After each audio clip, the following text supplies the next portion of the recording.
Communication. Have you ever heard somebody say, communication is the key to a happy relationship? I believe they're not just talking about the relationships between you and your partner. I believe it's the one between you and your family, between you and your friends, between you and your co-workers, between you and your neighbors and everyone else. What is communication? Well, I believe communication is something you do to present your thoughts, to tell people what you're thinking about, sharing what you believe is in your mind.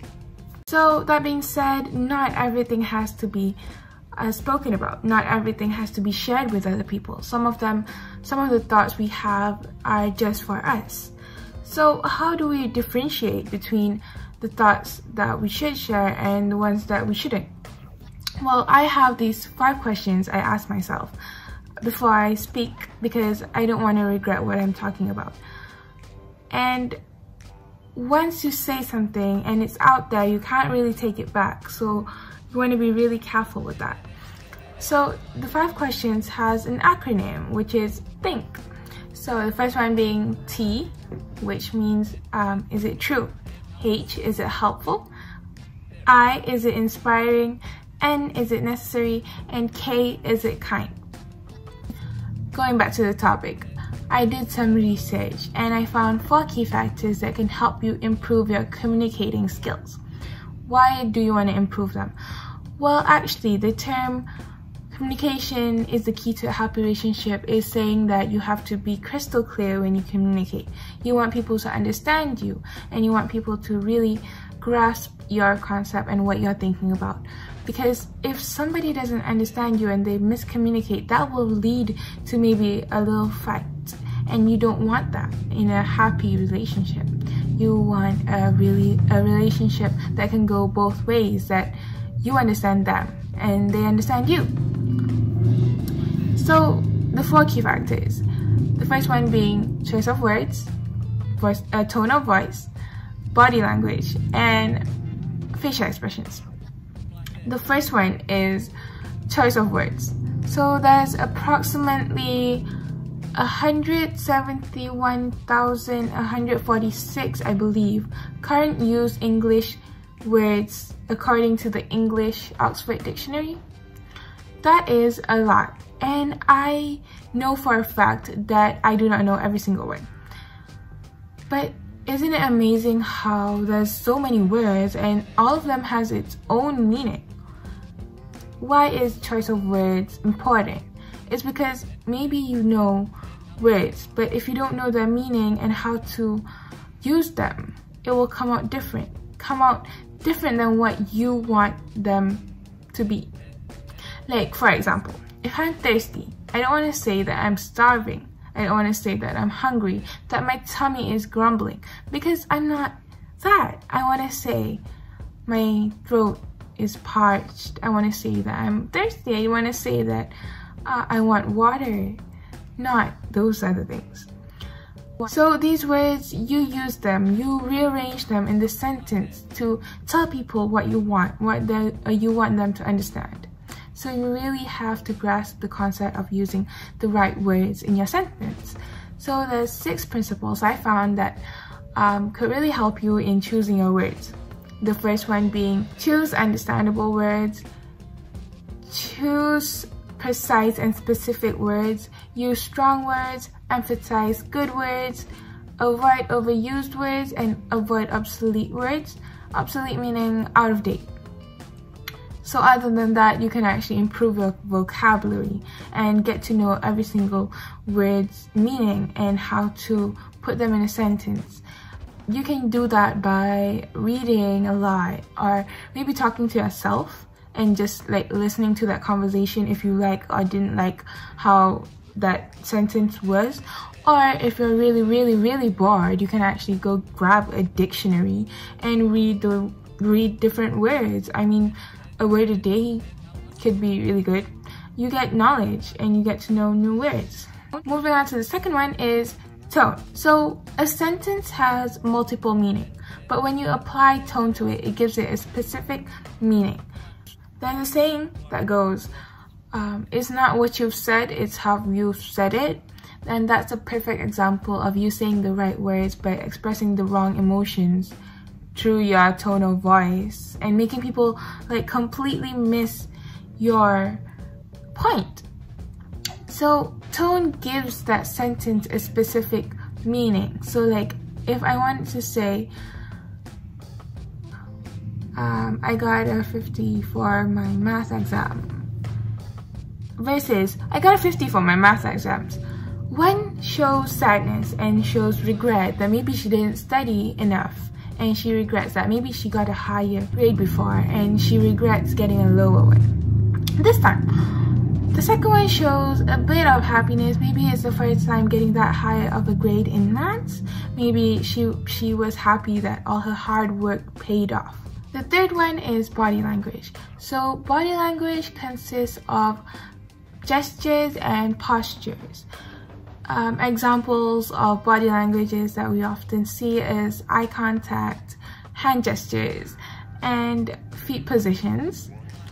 Some say body language is more important than choice of words or tone of voice when it comes to communicating true feelings. This is because we oftentimes don't remember that we're showing body language. Like sometimes I don't even remember I'm doing eye contact. Sometimes I just do my hands without noticing it. So why is body language so important in communication? Well, body languages, where if you know how to actually read them, you can use that for your advantage.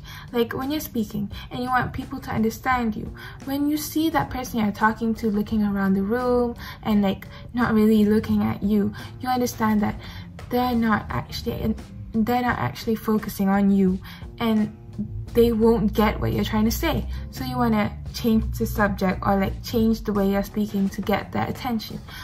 And you want to make direct eye contact to tell them that, hey, I want you to listen to this and really understand this. This is serious.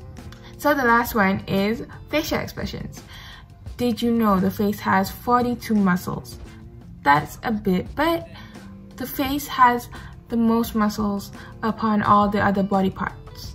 And that's just like really incredible to me. And like all these muscles, they work together to help you do expressions like raise your eyebrows, crunch your nose, blink your eyes, smile, frown, everything, all of that. So there's this term called micro expressions, which is like an expression you do involuntarily when you're in a high stake situation or a stressful situation. Like maybe if you stub your toe and you just made a cross face because you're in pain and you don't really realize that you did that face. Unlike all of the other factors I talked about, this one is actually universal. Like whatever language you speak and whatever country you're from, you can actually understand these facial expressions because everyone uses them. Everyone smiles when they're happy and everyone frowns when they're sad. Facial expressions play a big role when it comes to like communicating when people face to face.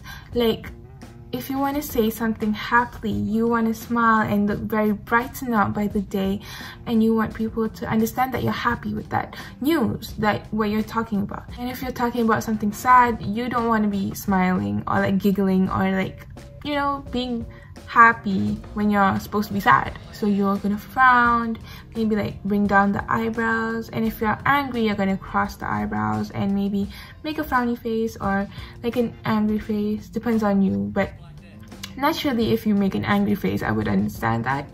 I understand that people have struggles when it comes to communication. Believe me, I have a few struggles of my own. I'm gonna share with you guys. The first one being, I have struggles. I have struggled with, I don't quite know what it is because I haven't been clinically checked, but I have struggled with reading and like identifying alphabets and like pronouncing some stuff. It's really hard for you guys to understand, but to put it in a simpler form, I have the symptoms of a dyslexic person, which I am not saying I'm dyslexic because I haven't been to the clinic and got that checked, but I have the symptoms of So like I have troubles reading, I have trouble pronouncing some stuff, and yeah, those stuff. And it's kind of hard on me because sometimes when it comes to a few things, when you're trying to talk and you can't really pronounce that word, they'll be waiting for you, and you just, it's either you give up or you just try so hard that people lose interest on what you're saying. Okay, the second one is I'm a very anxious person, and sometimes I stutter and I'll just be stuck on that one word for a long time, just repeating it and repeating it again until my brain finally says, okay, you can go to the next word, which sometimes doesn't happen, and I just give up. But yeah, it'll be like, I know what I'm trying to say, I know it's in the back of my mind, but I can't say it. I know it just doesn't want to roll off my tongue, you know?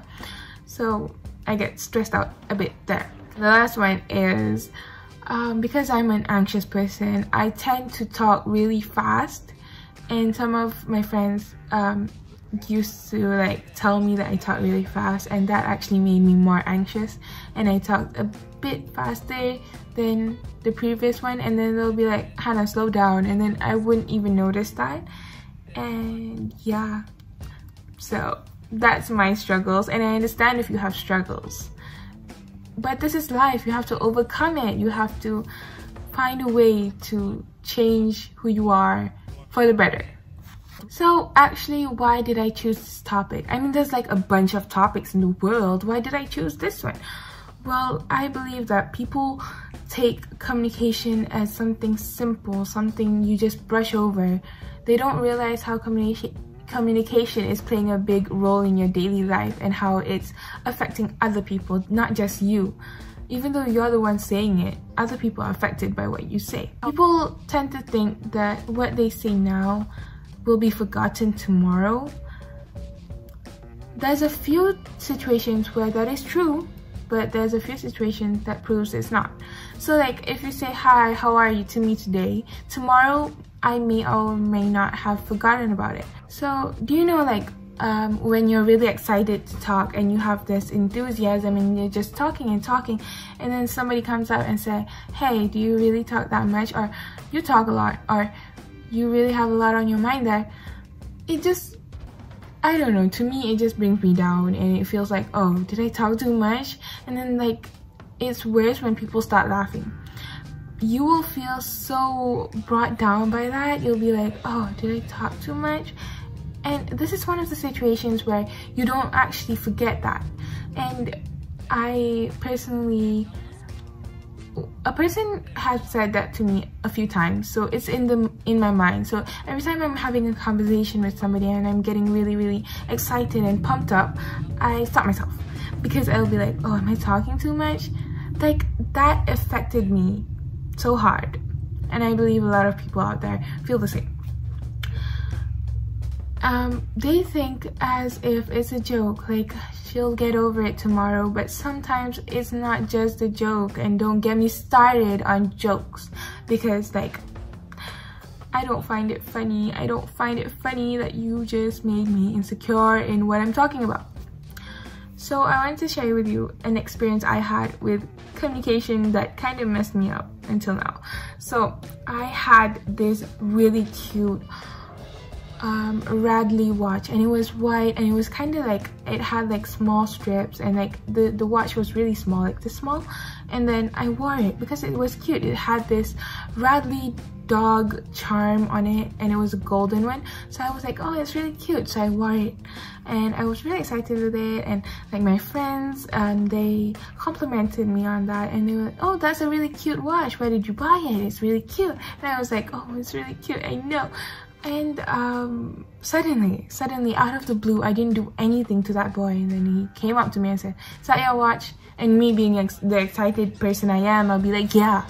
And then he'll be like, such a small watch for a big-handed girl. And I was shocked, and I stood there and I froze, but my heart just sank, because now I'm insecure with my hands, because I don't know, the beauty standard for a woman is to have small hands. So that really bothered me.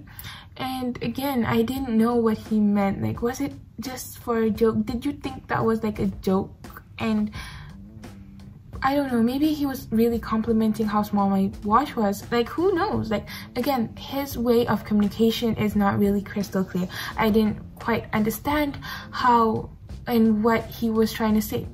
So it affected me until now, and I'm still insecure with my hands. That's why I'm showing half of them. But yeah, so it affected me for a long time. This happened like 4 or 5 years ago, and I still remember it as it happened last night. But it didn't. It happened a few years ago. That's what I'm trying to say. I'm trying to say people don't understand how important what you say goes out to the world and how it affects everybody else. Like, you are writing your own story here. Like, maybe to your life you're nobody, but like the way you communicate, the way you say comments, they give you like a role in somebody else's story. Like, to me, he became the bad guy, and because he brought me down. He just took away something I loved and gave me a new insecurity as if it was a gift. It wasn't. And I tried to deny it, but I couldn't. So yeah, he was the villain. So I believe that what you are communicating and what you're putting out into the world is how you paint yourself in somebody else's story.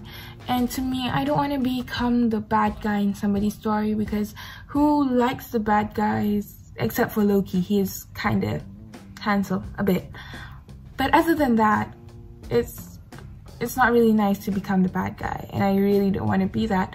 And I really want people to realize that communication is something big, and people should not just close one eye on it. And you guys should really, well, change your way of communicating. It could change somebody's life. Who knows? So that's all, and for paying attention.